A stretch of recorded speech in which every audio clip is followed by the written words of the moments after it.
Well, the abuse Glenara Bates suffered at the hands of her parents left people stunned. It's been nearly 3 years since a woman showed up at Children's Hospital with her emaciated 2-year-old daughter dead in her arms. Today, her mother accepted a plea deal in her daughter's killing. Anjanette Levy is here now with what happened in court today. Anjanette? Well, Cammie, Andrea Bradley had been charged with aggravated murder, but the court determined she couldn't be sentenced to death because her IQ was in the 60s.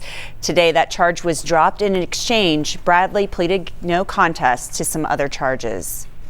Looking a bit dazed and at times sleepy, Andrea Bradley pleaded no contest to murder and child endangering charges in the death of her 2-year-old daughter, Glenara Bates. You're Andrea Bradley?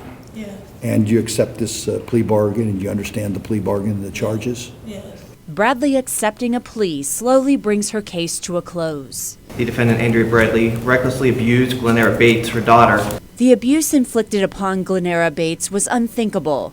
Glenara was starved. She weighed just 13 pounds, her body riddled with bite and whip marks. There was testimony at the trial of her father, Glenn Bates, that he slammed her into a wall the day that she died. Glenara and her siblings had been removed from the home only to be returned. Her death led 2 social workers to resign. 2 supervisors were suspended. It also led to calls for more training and money to hire more social workers. You do have to accept the reality that there are just some people that should never have kids, period.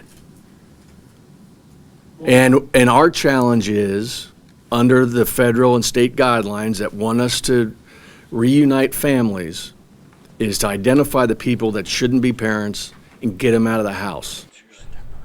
Several recommendations were made after a review of Hamilton County Job and Family Services. A spokesperson told me that many changes were made at the agency and there were actually a lot of vacancies at the time of Glenara Bates' death.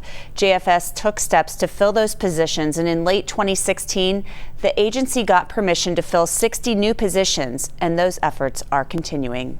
Cammie?